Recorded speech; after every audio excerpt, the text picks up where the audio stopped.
जय हिंद दोस्तों। और आज तो ऐसे भी 15 अगस्त है, तो आप सभी को 15 अगस्त की ढेर सारी शुभकामनाएं। Happy independence day. और हैप्पी इंडिपेंडेंस डे सिर्फ बोलने से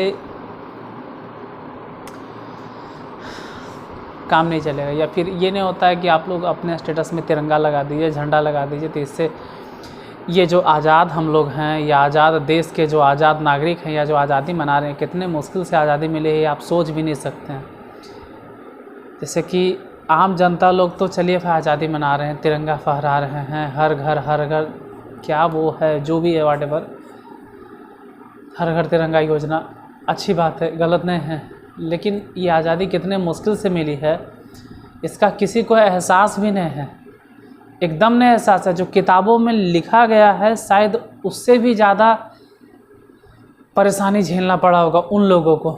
तो जो कम से कम इस आज़ादी के लिए जो शहीद हो गए, कम से कम आज के दिन, तो अगर जिस दिन ये आपको वीडियो मिल रहा है कम से कम उस दिन भी तो जो शहीद हो चुके हैं उनका स्टेटस लगा लो यार।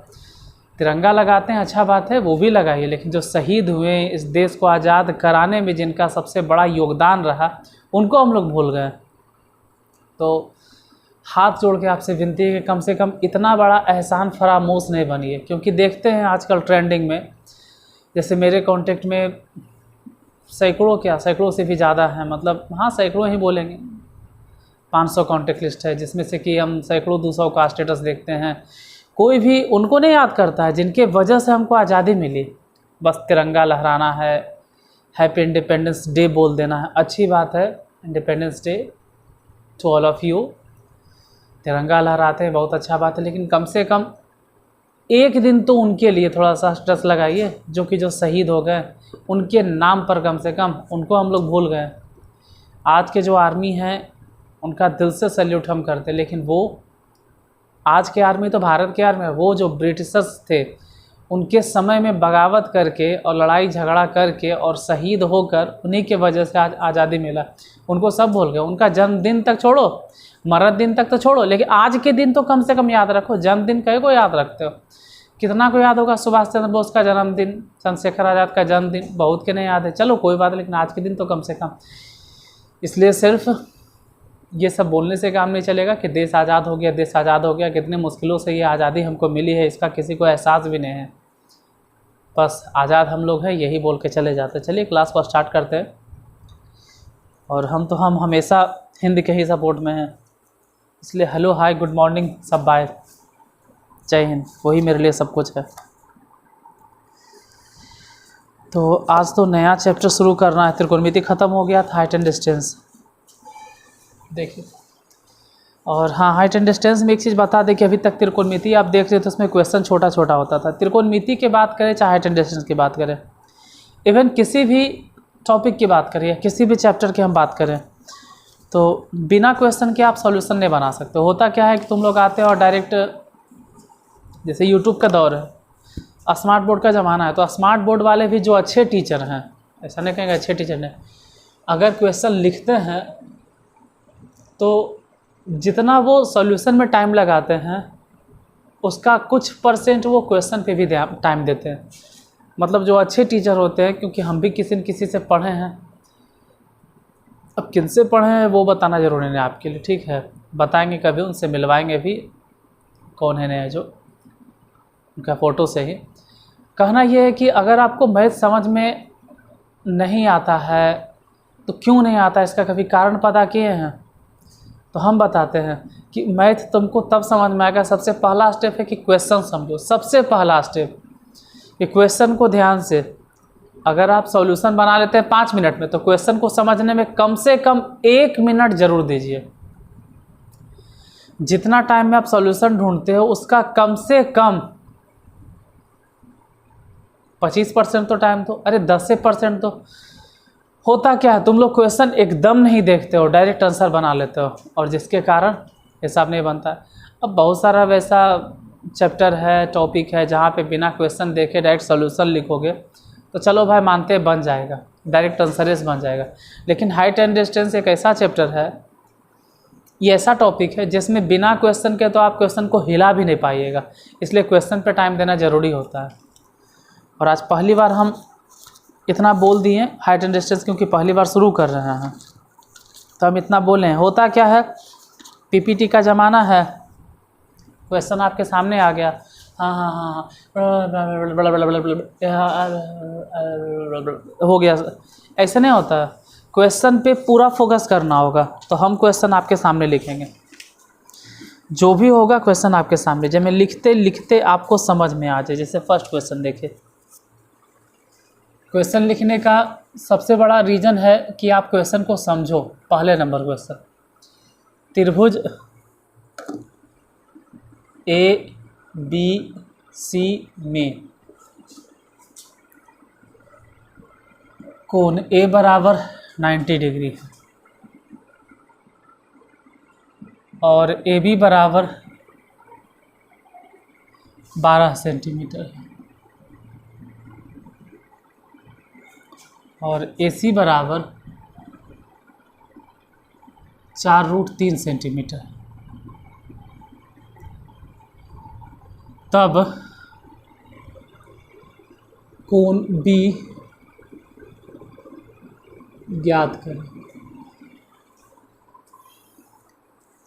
अब जितनी देर हम क्वेश्चन लिखते हैं उतना देर तक आपका पूरा के पूरा फोकस क्वेश्चन पे होना चाहिए,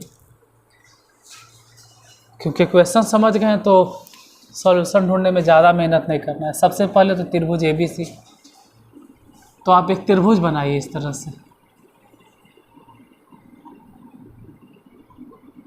और इसमें मेन यहाँ फोकस करना है कि 90 डिग्री जो है वहाँ पे किसको रखें, ए बी सी किसको रखें। तो आगे पढ़ो, समझ में आ जाएगा। कोण ए बराबर 90 डिग्री, यानी जहाँ 90 डिग्री है वहाँ पर ए होगा। तो बी और सी जहाँ मन करे वहाँ लिख दो, आप फ्री हैं। चाहो तो बी यहाँ लिख दो और सी यहाँ लिख दो, पूरा फ्री है। आप चाहते तो बी यहाँ पर, तो फिर सी चल जाता नीचे, ठीक है, लिख दिए। ए बी, ए से लेके बी तक कितना है 12 सेंटीमीटर, वो भी लिख दिए। ए सी, ए से लेके सी तक 4√3 सेंटीमीटर, वो भी लिख दिए। रही बात कि ये निकालना है सर, नहीं नहीं नहीं, ये तो पूछ भी नहीं रहा है, इसका तो कहीं जिक्र भी नहीं, इसके बारे में तो कहीं कह भी नहीं रहा है कि आप बी सी निकालो, कहीं बोल भी नहीं किया, सिर्फ कह रहा है कि बी निकालो, एंगल बी। अब देखो, अगर एंगल बी कंसीडर करते हैं तो बी के सामने वाली भुजा हम लोग जानते हैं लंब, इंग्लिश में आप लोग बोलते हैं परपेंडिकुलर, बी से परपेंडिकुलर, और वो अगर लंब हो गया तो जाहिर सी बात है कि नीचे वाला हो गया आधार। कर्ण से तो मतलब है नहीं इस बार। अब इसके सामने वाली भुजा, क्योंकि बी निकालना है तो बी को कोण मान लिया और बी के सामने लंब हो गया, तो कौन से टी रेशियो है, tan थीटा। इसी में तो लंब और आधार आता है। लंब माने कितना 4√3, डायरेक्ट लिखो, और आधार मतलब 12, 4 तिया 12 कट गया। अब थोड़ा सा अगर और ध्यान दें तो √3 है, और इस 3 को हम लिख सकते हैं कि √3 गुने √3 लिख सकते हैं। 3 को एकदम लिख सकते हैं √3 गुने √3, हालांकि √3 गुना होगा तो फिर से 3 हो जाएगा करेगा, हम लिख दिए ऐसा ही जिससे कि कट जाए। तो tan थीटा बराबर 1/√3 आया। अब इधर tan थीटा मैंने कितना डिग्री होगा कि इसका वैल्यू 1/√3 हुआ। थीटा की जगह पे क्या रखें कि 1/√3 होगा, तो जाहिर सी बात है थीटा इक्वल टू कितना होगा 30 डिग्री। tan 30 डिग्री के ही वैल्यू 1/√3 होता है। तो पहला नंबर क्वेश्चन सॉल्व हो गया। नोट डाउन कर लो, अगर प्रीमियर देख रहे हैं तो स्क्रीनशॉट ले लीजिए, बाद में देख रहे हैं तो वीडियो को रोक के उतार लीजिए।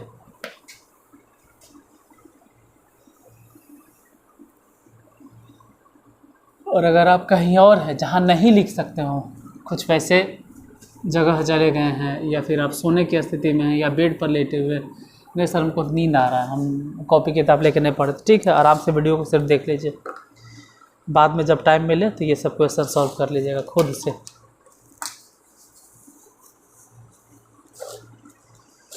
दूसरा नंबर क्वेश्चन नंबर सेकेंड। एक उदग्र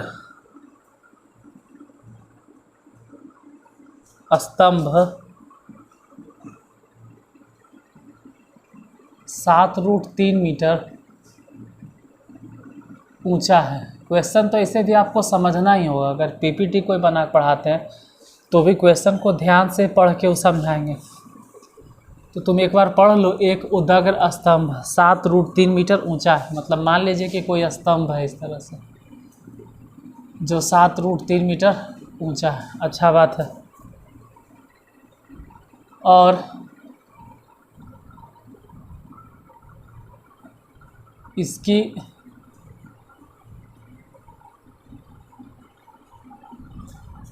छाया की लंबाई 21 मीटर है।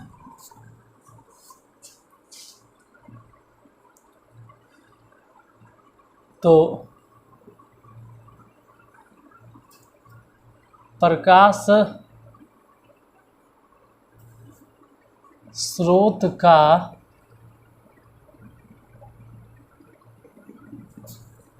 उन्नयन कोण ज्ञात करें। उन्नयन कोण ज्ञात करें। पहले क्वेश्चन आराम से समझ लीजिए, ऐसा नहीं कि जल्दीबाजी में चिल्ला चिल्ला के जल्दी जल्दी बता दे, कुछ समझ में भी नहीं कि तो कोई फायदा नहीं है। समझना क्या है कि एक उदग्र स्तंभ 7√3 मीटर ऊंचा है, सही है। इस स्तंभ की छाया, जाहिर सी बात है छाया ऐसे होगा, और छाया की लंबाई कितना है 21 मीटर। तो प्रकाश स्रोत, मतलब प्रकाश स्रोत कहीं ऊपर होगा, इसका उन्नयन कोण बना है। एक चीज़ ध्यान देना, एक चीज़ ध्यान दीजिएगा, एक चीज़ ध्यान देना, बता देते हैं,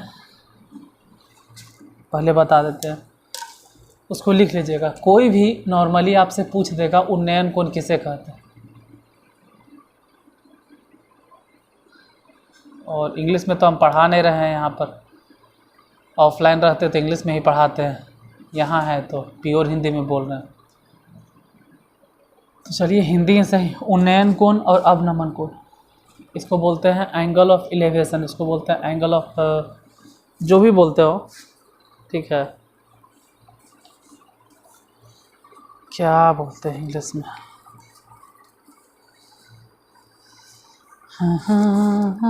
एंगल ऑफ एलिवेशन एक को बोलते हैं और एक एंगल ऑफ डिप्रेशन या क्या तो होता है, डिप्रेशन लिख देते हैं इंग्लिश में भी। इसको कहा जाता है एंगल ऑफ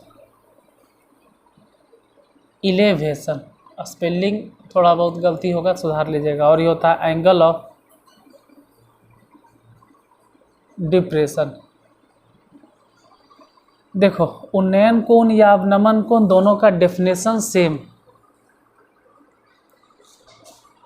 परिभाषा सेम है, परिभाषा में दोनों में कोई अंतर नहीं, परिभाषा सेम है और दोनों का न्यूमेरिकल वैल्यू नहीं, मतलब दोनों का जो कहते हैं ना कि हम उन्नयन कोण बोले या अवनमन कोण बोले, मान सेम होता है, कोई फर्क नहीं पड़ता है।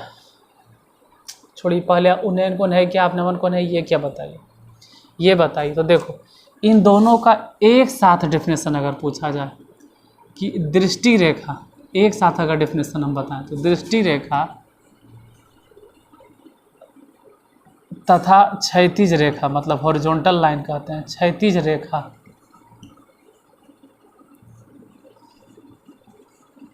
के साथ या के बीच बनने वाला कोण उन्नयन कोण या अवनमन कोण कहलाता है, बस कहलाता है। यहाँ पे सवाल उठेगा दृष्टि रेखा किसे कहते हैं। देखिए ऐसे मिला, ये वाला जो लाइन है इसी को बोलते हैं दृष्टि रेखा। दृष्टि रेखा तो समझ गए। क्षैतिज रेखा क्या है? क्षैतिज रेखा कहीं भी हो सकता है।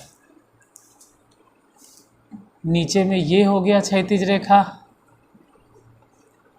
और ऊपर में अगर डॉट डॉट डॉट डॉट ऐसे अगर मिला दें तो ये हो गया क्षैतिज रेखा, दोनों जगह पे। अब देखो यहाँ पर जो कोण बना है, मान लो थीटा, क्यों बोल रहे हैं? क्योंकि दृष्टि रेखा और क्षैतिज रेखा के बीच में कोण है थीटा, तो यहाँ पर भी बनेगा थीटा। क्यों? डेफिनेशन ये कहता है कि क्षैतिज रेखा और दृष्टि रेखा, तो क्षैतिज तो यही है। ये जो देख रहे हो ना, जो खड़ा है खड़ा है खड़ा है खड़ा है खड़ा है, खड़ा को क्षैतिज नहीं बोलते, पड़ा को क्षैतिज बोलते, इसको बोलते हैं उदग्र रेखा। और डेफिनेशन में साफ साफ बोले कि क्षैतिज रेखा और दृष्टि रेखा के बीच, तो यहाँ थीटा, तो यहाँ भी क्षैतिज रेखा और दृष्टि रेखा के बीच में थीटा बनेगा। क्यों? देखो एकांतर कोण, जेड जैसा अगर कहीं एंगल बने तो इसको बोलते हैं एकांतर कोण। इधर वाला दोनों आपस में बराबर होता है, थीटा थीटा, कि जेड की तरह एंगल। तो अब आप लोग समझ गए कि उन्नयन कोण कब बनेगा? नीचे वाला कोण उन्नयन कोण बनेगा, और अवनमन कोण कब बनेगा? ऊपर वाला कोण। उन्नयन कोण अवनमन कोण दोनों का डेफिनेशन सेम है कि दृष्टि रेखा और क्षैतिज रेखा। अब वो क्षैतिज रेखा नीचे या ऊपर भी हो सकता है। ऊपर की बात करें तो भी दृष्टि रेखा और क्षैतिज रेखा के बीच, अगर नीचे कोण देखेंगे तो उन्नयन कोण, और ऊपर वाला कोण देखेंगे तो अवनमन। मतलब हम नीचे से किसी वस्तु को देख रहे हैं, ऊपर तो नीचे से देख रहे हैं, तो हमारे आँखों पर जो कोण बनेगा उन्नयन होगा। ऊपर से किसी वस्तु को देख रहे हैं यहाँ से, तो हमारे आँखों पर जो कोण बनेगा वो अवनमन होगा। तो पहले तो ये क्लियर कर दिए कि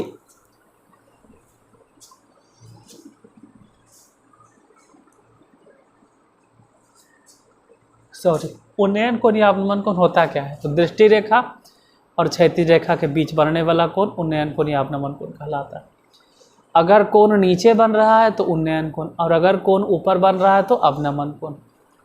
इस पे एक चीज़ और आपके मन में आएगा, एक सवाल और उठेगा कि क्षैतिज रेखा क्या होता है। अरे देखो, सवाल जितना उठाओगे उतना सवाल उठते जाएगा, लेकिन सिर्फ सवाल उठाना ही काफ़ी नहीं, एग्ज़ाम भी पास करना है। एग्ज़ाम में ज़्यादा से ज़्यादा नंबर लाना है, 500 नंबर टारगेट करके चलना है, मेरिट भी हासिल करना है। सिर्फ वैसा मेरिट नहीं कि किसी भी टॉपिक में हेल गए तो उसी में रहें। चलो बोल ही देते हैं, इतना भाषण क्यों दे रहे हैं। क्षैतिज रेखा लिखिए लो, पृथ्वी तल के समानांतर,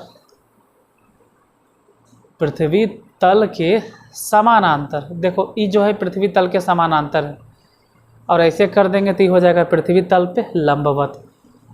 तो पृथ्वी तल के समानांतर खींची गई रेखा क्षैतिज रेखा कहलाती है। और जिसको थोड़ा जल्दी में याद रखना उसके लिए सिंपल बोल देते हैं कि पड़ा हुआ क्षैतिज, और जो खड़ा रहेगा उदग्र। पड़ा है तो क्षैतिज और खड़ा है तो उदग्र।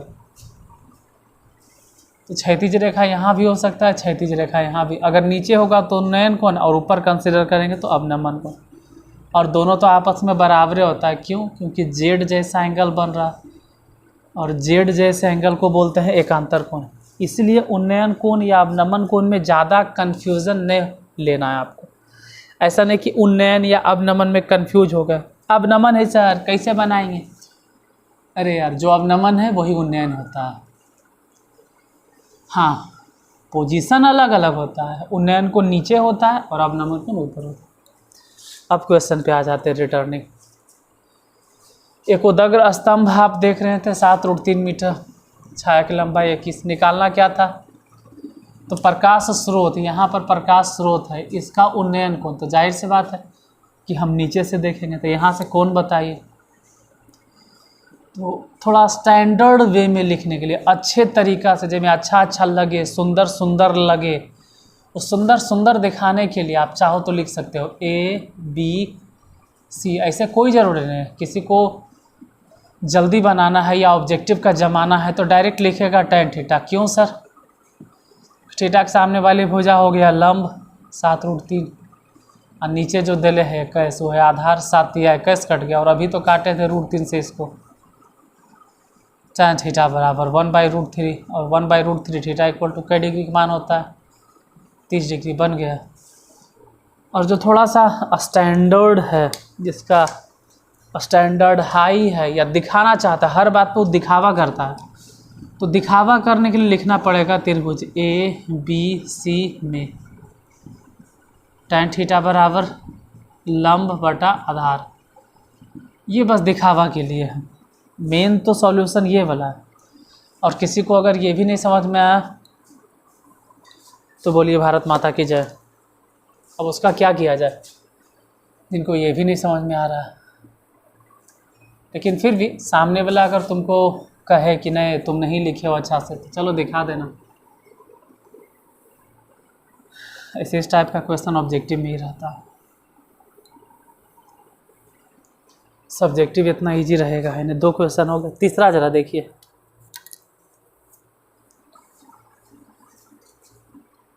क्वेश्चन नंबर तीसरा, 30 मीटर लंबी सीढ़ी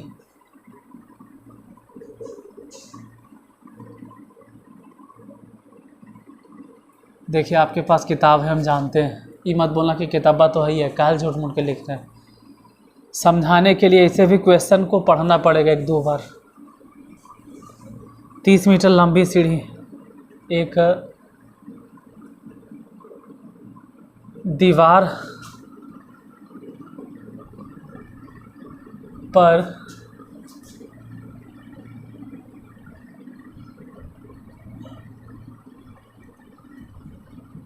इस प्रकार लगी है कि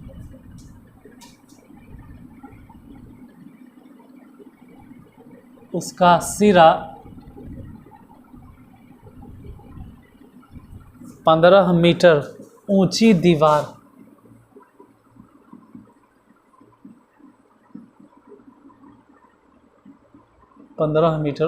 दीवार के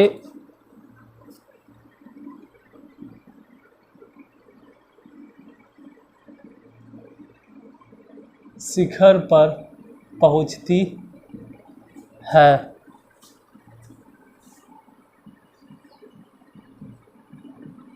सीढ़ी जमीन के साथ कितना कोण बनाती है, ये पूछ रहा है। क्वेश्चन समझ लीजिए कि जो है सो क्वेश्चन है। कहा क्या रहा है कि 30 मीटर लंबी एक सीढ़ी है, तो जाहिर सी बात है कि सीढ़ी ऐसे रहता है। सीढ़ी कई मीटर लंबा है? 30 मीटर। एक दीवार पर इस प्रकार से लगी है, ये मान लो दीवार है और ये 30 मीटर लंबी सीढ़ी है। सीढ़ी है वो दीवार पर इस प्रकार से लगी है कि उसका सिरा 30 मीटर लंबी सीढ़ी, चलो सीढ़ी 30 मीटर लंबा हो गया, दीवार पर लगल है, इस प्रकार से लगल है कि उसका सिरा 15 मीटर ऊंची दीवार, तो 15 मीटर ऊंचा दीवार के शिखर पर पहुंचती है। तो सीढ़ी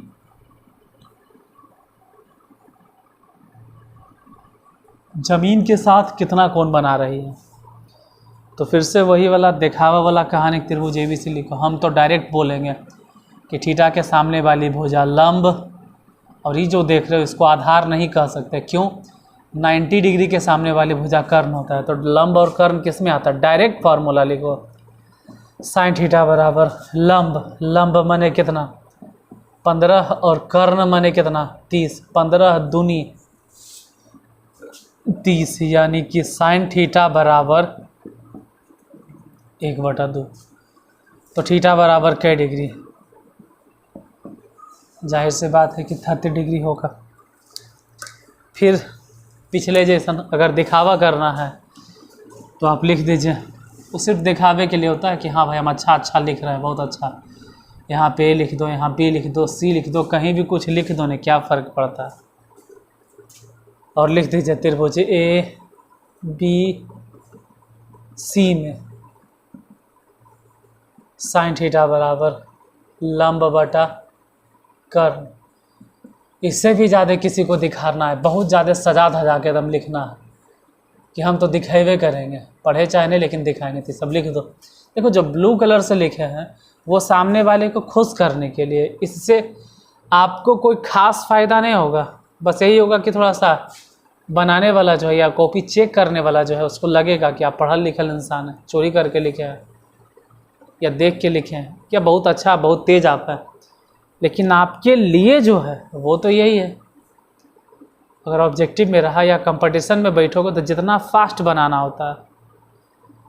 तो ब्लू कलर से लिख दिए, उसको लिख लीजिए, अच्छा बात है। ये लिखोगे तो बेहतर है, सब्जेक्टिव में अच्छा है, लेकिन ऑब्जेक्टिव के लिए फास्ट लिखना है, तो हम दोनों तरीका बता दिए। ऑब्जेक्टिव में तो इतना लिखेंगे और जल्दी।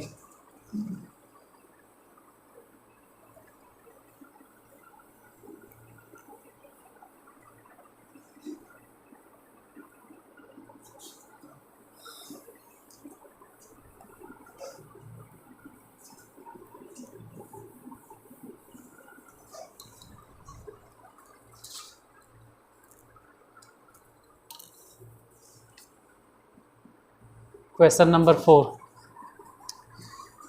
जब टेलीफोन स्तंभ की ऊंचाई, जब टेलीफोन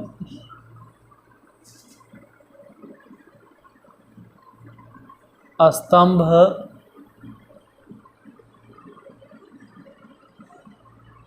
की ऊंचाई और उसकी छाया की लंबाई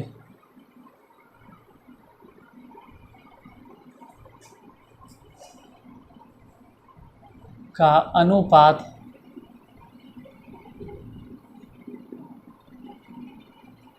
√3:1 है तो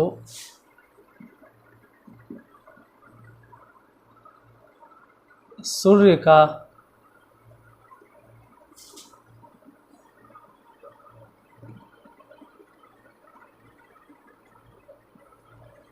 उन्नयन कोण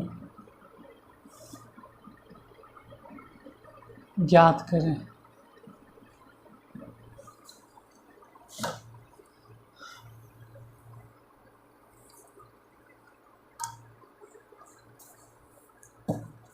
समझिए क्या कह रहा हूँ। एक टेलीफोन स्तंभ है, तो मान लो कि टेलीफोन स्तंभ है, टेलीफोन स्तंभ है, अच्छा बात है। टेलीफोन स्तंभ की ऊंचाई और उसकी छाया की लंबाई, तो छाया की लंबाई ये हो गया,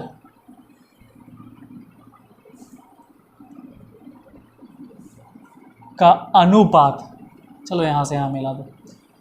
स्तंभ की ऊंचाई मान लो √3 और छाया की लंबाई मान लो x, हालांकि वो अनुपात में है, तो चाहो तो x लगा दो और x लगा दो, क्योंकि वो अनुपात में है भाई, तो x लगा दिए। तो सूर्य का उन्नयन कोण, जाहिर सी बात है कि सूर्य यहाँ पर होगा और उन्नयन कोण चाहिए, मतलब नीचे से देखेंगे, तो थीटा बताइए। तो थीटा के सामने वाली भुजा लंब और यहाँ वाला आधार, लंब आधार किस में आता है, tan थीटा में, डायरेक्ट लिख दो tan थीटा बराबर लंब माने √3x और आधार मतलब x से x गया कट, तो tan थीटा बराबर √3 और √3 कै डिग्री की वैल्यू होता है 60 डिग्री के, बन गया यही आंसर।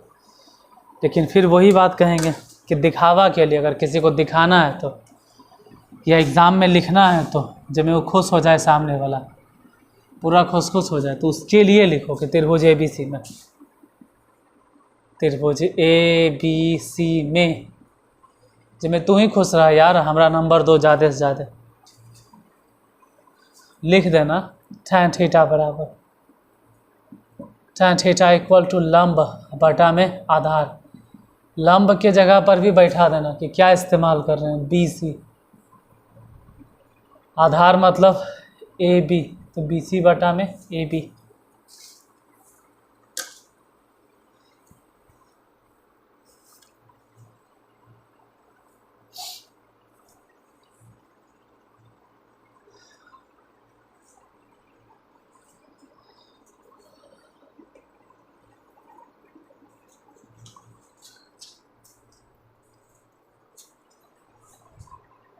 चलो कोई दिक्कत नहीं, साफ साफ दिखाई दे रहा है।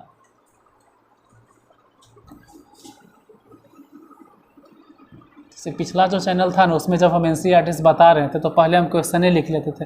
यहाँ तक इवन इसमें भी जो हम बताते थे अर्चना बैच में, हाइट एंड डिस्टेंस शायद बताए थे या नहीं बताए थे, याद नहीं है।